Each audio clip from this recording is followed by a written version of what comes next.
সম্মানিত সুধী, আমরা চাই আপনাদের ভিসার জন্য কোথাও রিজেক্ট না হয়। সেজন্য আমরা এই ভিডিওতে খুঁটিনাটি সব বিষয় দিয়েছি, তাই কোথাও যাবেন না।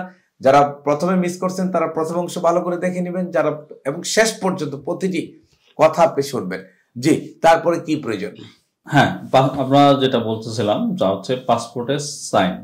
জি, এটা আসলে অনেক গুরুত্বপূর্ণ। অনেকে আমরা দেখলাম একদম গ্রাজুয়েট মানুষ, কিন্তু তারপর হচ্ছে পাসপোর্টটা অনেক আগে করছে, হয়তো বা সিগনেচারের ক্ষেত্রে খেয়ালও করে নাই। কোন রকম বাংলায় একটা মানে আসলে এটা দেখলে বোঝা যায় যে ওনার সিগনেচার দিতে অনেকটা কষ্ট হয়েছে। তো যখন আপনি পাসপোর্টটা করবেন, আমরা পরামর্শ দিব যে শুরুতেই একটা সুন্দর একটা সাইন লাগবে, আপনি এটাকে প্র্যাকটিস করে নেন। একটা সুন্দর একটা সাইন ইউজ করবেন। বেশিরভাগ ক্ষেত্রে যদি পসিবল হয় ইংলিশে দেবেন, এটা আপনার জন্য অবশ্যই কাজে লাগবে। আর ছবি তো আমরা বললামই, ছবির একটা অর্থাৎ জি সিগনেচারটা কত স্টাইলিশ, কত সুন্দর এবং ইংরেজিতে কিনা তার উপরও ভিসা অনেকাংশে নির্ভর করে। আসলে ভিসা যখন দেয়, কোনটাকে ধরে যে আপনাকে নেগেটিভ করে দিবে সেটা কিন্তু আপনি জানেন না। সেই জন্য সবগুলোই আপনাকে নজর দিতে হবে। বাট যে ওরা চাইলে সবগুলোর যে কোনো একটা পয়েন্ট ধরতে পারে, আবার নাও ধরতে পারে। জি, তারপরে এরপর আমরা যে এটা বলি তা হচ্ছে ফ্যামিলি টাইজ। আসলে আমরা আগে বললাম যে আপনি হচ্ছেন ঘুরতে যাবেন, ঘুরতে গিয়ে আবার চলে আসবেন। তো আপনি কিসের জন্য আসবেন, কেন আসবেন, এই জিনিসটা বোঝানোর জন্য আপনার ফ্যামিলি টাইটা, যে আপনার কে আছে বা কি অ্যাসেট আছে, কাদের আপনার উপর কি রেসপন্সিবিলিটি আছে, এই জন্য আপনি ফেরত আসবেন। এই জিনিসটা খুবই গুরুত্বপূর্ণ। কারণ যেমন আমরা যদি একটা উদাহরণ দিই, যে অ্যাজ ওয়েল আপনি যদি চিন্তা করেন অ্যাজ এ ম্যারিড পার্সন থেকে আনম্যারিডের ভিসার রিজেক্টের হার বেশি। তাহলে কেন? যে আনম্যারিড সে হচ্ছে তার কোনো ফ্যামিলি রেসপন্সিবিলিটি ভাবে নাই, ঠিক আছে, সে হয়তো থেকে যেতে পারে, বা আনম্যারিড তার বয়সও কম, এটাও একটা ব্যাপার আছে। আর যাদের ম্যারিড পার্সন ফ্যামিলি আছে, হয়তো এদের কিডস বা বাচ্চা কাচ্চা আছে, তো তাদের ক্ষেত্রে বা ইভেন তাদের বাবা মা আছে, বাবা মার রেসপন্সিবিলিটি আছে, ফ্যামিলি ওয়াইফ আছে, বাচ্চা কাচ্চা আছে, রেসপন্সিবিলিটি আছে, এদের টেক কেয়ার করতে হয়। তো এদের ক্ষেত্রে কিন্তু ভিসা হওয়ার সম্ভাবনা বেশি থাকে। অর্থাৎ আপনার পারিবারিক বন্ধন যত মজবুত হবে, ভিসা হওয়ার সম্ভাবনা তত বেশি থাকবে। জি, তারপরে যদি বলতেন। হ্যাঁ, তাও আপনাকে এটা বুঝাই দিতে হবে যে আমি এই ব্যবসা করি, এই চাকরি করি, এই রেসপন্সিবিলিটি সাথে সাথে আমি আমার এই ফ্যামিলি মেম্বারদেরকে আমি টেক কেয়ার করি, ঠিক আছে। এদের আমার ফিরে আসাটা মানে সঠিক সময়ে আমার ফিরে আসাটা এখানে খুবই গুরুত্বপূর্ণ। এদের প্রয়োজনে আমাকে ফিরে আসতে হবে। জি, এটা আপনাকে বুঝিয়ে দিতে হবে।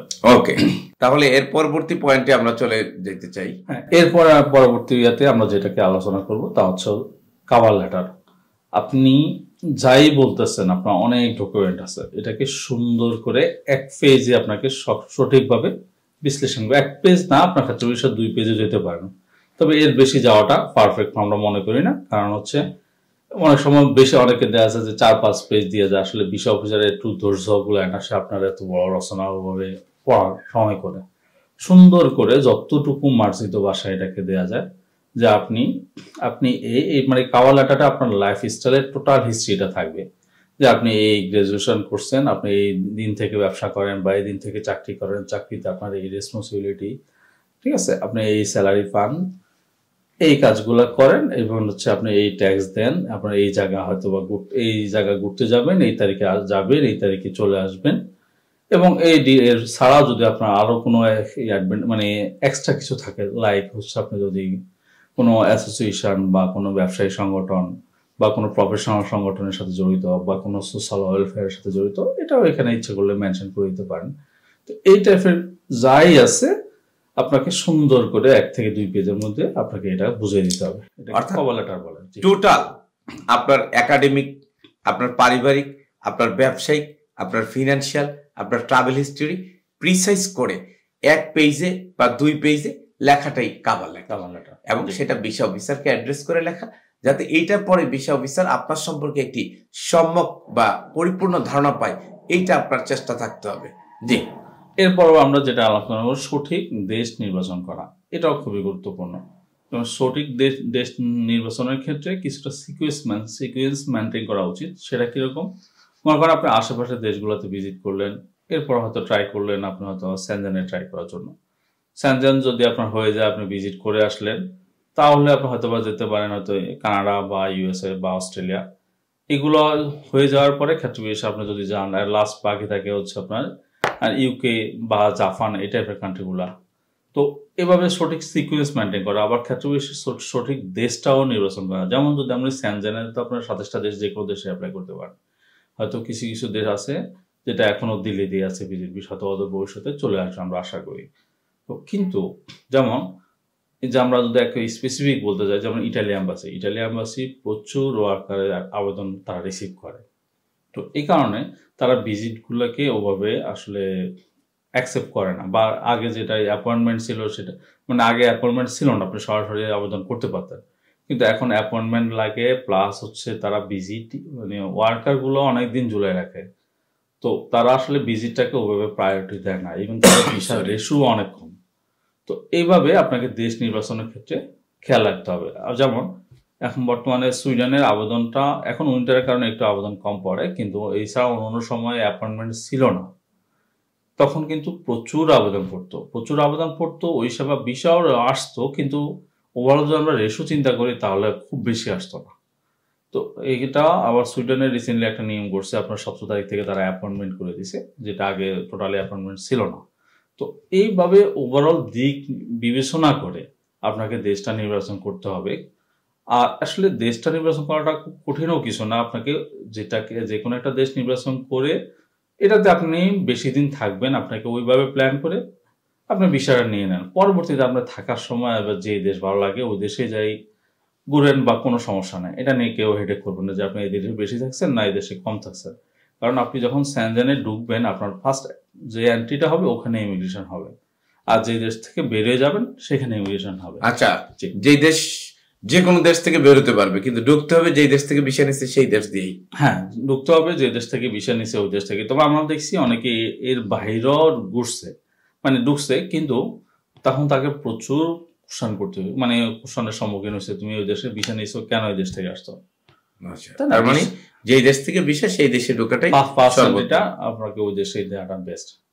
আচ্ছা, তারপরের পয়েন্টটা আমরা যদি চলে যাই। হ্যাঁ, এরপর হচ্ছে অনেকের ক্ষেত্রে যেমন হচ্ছে পূর্বের এর যে রিজেক্ট থাকে, আপনার হয়তো এটা মেনশন করেন না, কি যেমন কিছু কিছু দেশ আছে এটাকে খুবই প্রায়োরিটি দেয়, যেমন এটা বেশিরভাগ ক্ষেত্রে হচ্ছে ইউএসএ, কানাডা, অস্ট্রেলিয়া, এরা এটাকে খুবই গুরুত্ব দেয় যে আপনি হোক আপনার 10 বছর আগে হোক, কিন্তু আপনি রিজেক্ট হয়েছেন, আপনি এটা মেনশন করেন না, কিন্তু তাদের কাছে ডাটা আছে, আপনাকে এটা অবশ্যই মেনশন করতে হবে যে আমি আগে রিজেক্ট হয়েছি। এরকম আমরা অ্যাভেলেবেল পাইছি যে আপনার ওই রিজেকশনটা সে মেনশন করা না দেখে তাদের কাছে মনে হচ্ছে যে আপনি ডকুমেন্ট হাইড করছেন।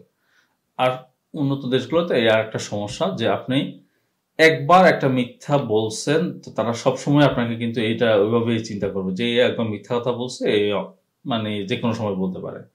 তো চেষ্টা করেন একেবারে পারতপক্ষে মিথ্যাটাকে অ্যাভয়েড করা, যাই আছে ওটাকে ডিক্লেয়ার দেওয়া, ওটাকে ডিক্লেয়ার দিয়ে আপনাকে ওটাকে বিষয় নেওয়া। হয়তো আপনি এটাও বলতে পারেন যা মানে একদম মুখস্থ করে যা মানে ওইভাবে ইয়ে করে ভিসা হয় বা মিথ্যা দিয়ে হয়, এটা 1000-এ 1,00,000-এ 1, ওটা আসলে ইয়ে না। কিন্তু আপনি সত্য দিয়ে যত মানে একবার না 10 বার রিজেক্ট হয়েও কিন্তু ভিসা হওয়া পসিবল।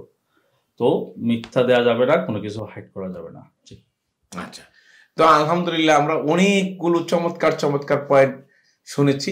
আমরা যদি একটু সামারি করে চলে আসি তাহলে দেখা যাচ্ছে কি, সবার পূর্বে যে আপনি আপনার ট্রাভেল হিস্ট্রি তৈরি করেন, তারপরে আপনি ডকুমেন্টেশন গুলো সঠিকভাবে করেন, তারপরে আপনি একটা ট্রাভেল প্ল্যান তৈরি করেন, তারপরে ছবির দিকে নজর দেন, পাসপোর্টের সাইনের দিকে নজর দেন, তারপরে ফ্যামিলি টাইটাকে উল্লেখ করেন, তারপরে আপনি সঠিক কভার লেটার দেন, যথাযথ লোকের কাছ থেকে ইনভাইটেশন নেন, এবং সর্বশেষ যে বিষয়টা আমরা আসতে চাই যে আগে রিজেক্ট সহ অন্যান্য যে বিষয়গুলো সেগুলো উল্লেখ করেন।